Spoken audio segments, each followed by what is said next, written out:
আরো একবার তাহলে দেখে নেন যে মিম সাকিনের কায়দা। সবক নাম্বার 19। মিম সাকিনের কায়দা। মিম সাকিনের কয়টি কায়দা? তিনটি, তাই না? এই ইজহা সরি ইখফায়ে শাফাবি, ইদগামে শাফাবি, আর ইজহারে শাফাবি। চলেন, এর মধ্যে ইকফায়ে শাফাবি আমরা জেনে নিয়েছি যে মিম সাকিনের পরে যদি বা আসে তাহলে মিম সাকিনকে একালিফ গুণনা করে পড়তে হয়। যেমন ইন্না রাব্বাহুম বিহিম, তারপরে ফাবাশশিরহুম বিআযাবিন। এইভাবে চলেন। তারপরে আমরা পড়ে নিয়েছিলাম যে ইদগামে শাফাবি। বলেন জওশার আলী ভাই,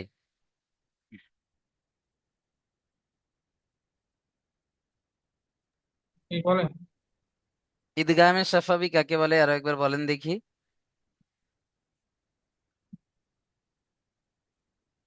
ইসলামের স্বাভাবিক জি। মিম সাকিনা পর যদি মিম আসে তাহলে মিম সাকিনের পরে যদি মিম আসে তাহলে পরের সাথে মিমকে একারে গুণ না করে করতে হবে। মিম সাকিনকে মিমের সাথে মিলিয়ে একালিফ গুণনা করে পড়তে হয়, একে মিম ঈদগামে সাকিন সাফাবি বলে। চলেন আজমাইল ভাই বলেন দেখি ঈদগামে সাফাবি কাকে বলে।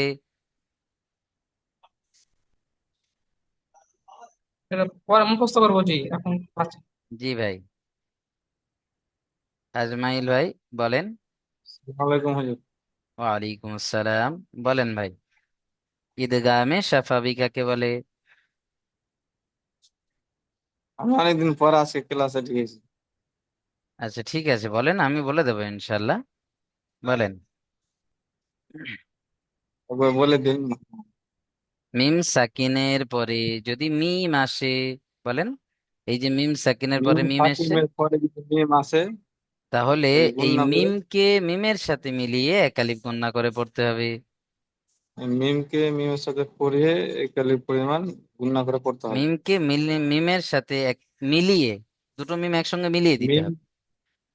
মিমকে মিমের সাথে মিলিয়ে একালিফ পরিমাণ গণনা করে পড়তে হবে। একালের পরিমাণ গুণনা করে পড়তে হবে। একে ঈদগামে শাফাবি বলে। একে ঈদগামে সাফাবি বলে। জি মাশাআল্লাহ। চলেন তারপরে দেখেন ইজহারে শাফাবি, এটা একদম সহজ। ইজহারি শাফাবিটা একটু বোঝেন, একদম পানি। এই যে আমরা মিম সাকিনের পরে আমরা পড়লাম না, মিম সাকিনের পরে প্রথমে যদি বা আসে তাহলে কি হয়? ইকফায়ে সাফাবি। মিম সাকিনের পরে যদি মিম আসে তাহলে ইদগামে সাফাবি হয়ে গেল। এখন আমরা পড়বো ইজহারে সাফাবি। মিম সাকিনের পরে ওই বা আর মিম ছাড়া, ওই যে দুটো অক্ষর হয়ে গিয়েছে বা আর মিম, এ দুটো ছাড়া আলিফ থেকে ইয়া পর্যন্ত যত অক্ষর রয়েছে এগুলো যা আসবে কি হবে?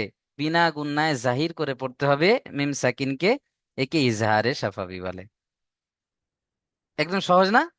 মিম সাকিনের পরে মিম আর বা ছাড়া অন্য কোনো অক্ষর যদি আসে তাহলে মিম সাকিনকে বিনা গুণনায় জাহির করে পড়তে হবে। একে ইজহারে সাফাবি বলে। কি বুঝলেন? রিজওয়ান ভাই বলেন দেখি ইজহারে সাফাবি কাকে বলে? মিউটটা খোলেন, মিউট হয়ে আছে আপনার। জি হুজুর, মিম সাকিনের পরে বা অথবা মিম যদি না আসে তাহলে বিনা গুণনায় জাহির করে পড়তে হবে। হ্যাঁ, মা এরকম বলবেন যে মিম সাকিনের পরে বা আর মিম ছাড়া অন্য কোনো অক্ষর আসলে। মিম সাকিনের পরে বা অথবা মিম ছাড়া অন্য কোনো অক্ষর আছে তাহলে বিনা গুণনায় জাহির করে পড়তে হবে। হ্যাঁ, একে কি বলে? একে ইজহামে সাফাবি। ইজহারে। ইজহার পড়েছি আমরা না? ইজহারে জি। ইজহারে সাফাবি। জি মাশাআল্লাহ, খুব সুন্দর হয়েছে। রাকিবুল ইসলাম ভাই বলেন দেখি ইজহারে সাফাবি কাকে বলে? মিম সাকিনের পরে যদি বা অথবা মিম ছাড়া অন্য কোনো অক্ষর আসে তখন মিমকে এক আলিফ পরিমাণ গুণনা করে পড়তে হবে না। একে হ্যাঁ। ইজহারে সাফাবি বলে। হুম। বিনা গুণনায় বলে দেবেন, যে গুণনা বিনা করে গুণনায়। পড়তে হবে না বললে অন্য ভাই ভাবছে যে কোনো ভুল বলে ফেলবে। মিম চলেন। সাকিনের পরে যদি বা অথবা মিম ছাড়া অন্য কোনো অক্ষর আসে, তাহলে মিমকে বিনা গুণনায় জাহির করে পড়তে হবে। জি, একে মাশাআল্লাহ। ইজহারে সাফাবি বলে। মাশাআল্লাহ, পড়েন দেখি ভাই আমার। এখানে মিম সাকিনের পরে মিম আর বা ছাড়া অন্য অক্ষর ফা এসছে, তাই না? তাহলে হ্যাঁ, মিম সাকিন কি কি করতে হবে? বিনা গুণনায় বিনা জাহির করতে গুণনায় হবে। জাহির করে পড়তে হবে। হ্যাঁ, অর্থাৎ গুণনা করা যাবে না। পড়েন দেখি। হুম। হুম হুম, গুণনা ফি হয়ে গেল। হুম হুম ফি ফিহা। হুম ফি হা। হ্যাঁ, মাশাআল্লাহ। ফাইয়াজের ফি, ইয়া মাদ্দা এক আলিফ টান দেবেন, আর হা আলিফ জাবার হা, আলিফের ডান দিকে জাবার, এটা আলিফ মাদ্দা, এটাকেও এক হারাকাত। আলিফ টান দিতে হবে। হারাকাত নয়, আলিফের ডান দিকে জাবার, আলিফ মাদ্দা, আলিফ আলিফ মাদ্দা। মাদ্দা। ফিহা। হুম ফি ফিহা। হা হুম। বুঝে এসছে? ফি আর হা যদি হুম, আমরা এখানে হ্যাঁ হুজুর। এইভাবে পড়ি যে হুম ফিহা, তাহলে কি হবে? ভুল পড়া হবে। ভুল করা হবে। হুম। চলেন। তাহলে যেখানে মিম সাকিন আসবে আমরা দেখবো যে মিম সাকিনের পরে বা এসছে না মিম এসছে। যদি এই দুটো না আসে তাহলে হুম। চোখ বন্ধ করে মিম সাকিনকে বিনা গুণনায় জাহির করে পড়তে হবে। চলেন, আশরাফুল ভাই পড়েন তো দেখি। প্রথমে ইজহারে সাফাবি কাকে বলে বলবেন?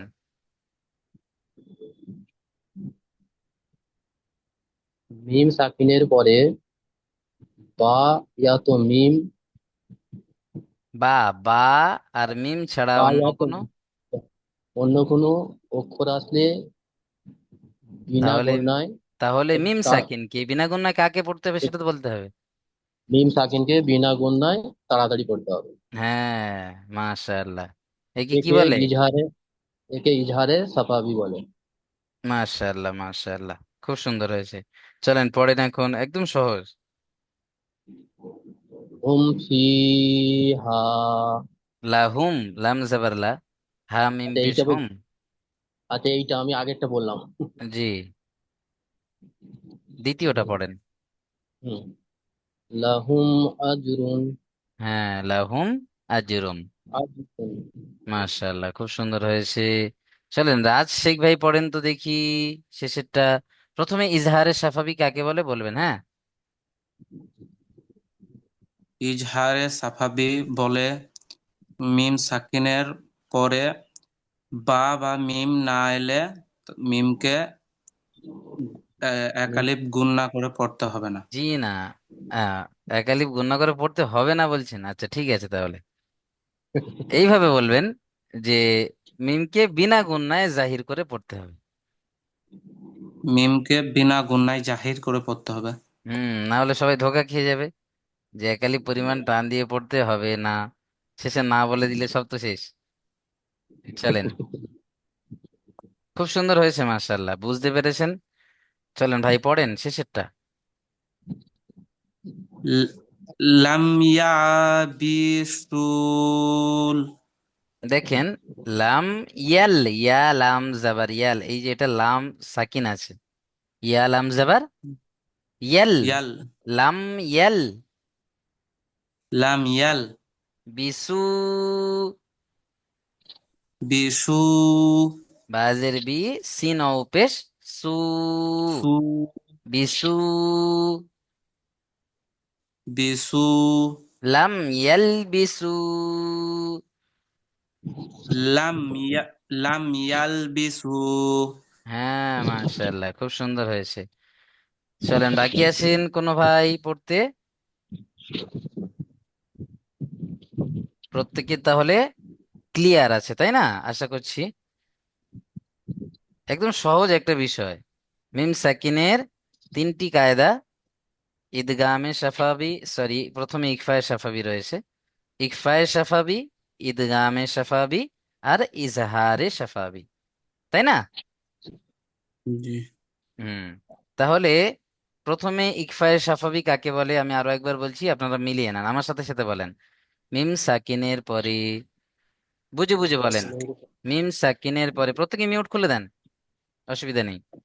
মিম সাকিনের পরে মিম সাকিনের পরে যদি বা আসে, যদি বা যদি বা আসে, তাহলে মিম সাকিনকে তাহলে মিম তাহলে মিম সাকিনকে একালিপ পরিমাণ গুণনা করে পড়তে হয়, একে ইকফায়ে সাফাবি বলে। একাধিক পরিমাণ একাধিক একাধিক পরিমাণ গুণনা করে গুণ পড়তে না হয়, করে একে পড়তে সাফাবি ইকফায়ে বলে। সাফাবি বলে। মাশাআল্লাহ। সাফাবি বলে। তারপরে দেখেন মিম সাকিনের পরে যদি মিম আসে, মিম মিম সাকিনের সাকিনের পরে পরে যদি যদি মিম মিম আসে, আসে, মিম সাকিনকে মিমের সাথে মিলিয়ে একালিপ গুণনা করে পড়তে হবে, মিম মিম সাকিনকে সাকিনকে মিমের মিম সাথে সাথে মিলিয়ে একাধিক একাধিক পরিমাণ গুণনা করে পড়তে হবে, একে ইদগামে সাফাবি বলে। একে একে ইদগামে ইদগাম সাফাবি বলে। বলে। আর ইজহারে সাফাবি, মিম সাকিনের পরে যদি মিম মিম আর বা ছাড়া পরে অন্য অক্ষর আসে, মিম সাকিনের পরে বা বা ছাড়া এবং মিম ছাড়া অন্য অক্ষর আছে, বা তাহলে মিম অক্ষর আছে, সাকিনকে বিনা গুণনায় জাহির করে পড়তে হবে, তাহলে মিম মিম সাকিনকে সাকিনকে বিনা বিনা গুণনা জাহির করে জাহির পড়তে করে হবে, পড়তে হবে। একে ইজহারে সাফাবি বলে। একে ইজহার ইজহারে সাফাবি বলে। খুব সুন্দর হয়েছে, মাশাআল্লাহ। তাহলে এখনই আপনাদের আরো একটা লিংক যাবে, সেই লিংকে ক্লিক করে প্রত্যেকে চলে আসবেন। সবক নাম্বার 18, যেটা আমরা কাল অর্থাৎ পরশু পড়েছিলাম আগামী সবকে, সেই সবকটা আপনাদের দিয়ে পড়িয়ে নেবো, আবার ধরে নেবো, আর রিভাইজও হয়ে যাবে ইনশাল্লাহ। প্রত্যেকে চলে আসবেন, হ্যাঁ। জি। চলেন, আসসালামু আলাইকুম ওয়া রাহমাতুল্লাহি ওয়া বারাকাতুহু। ওয়ালাইকুম আসসালাম। আসসালাম ওয়া রাহমাতুল্লাহ।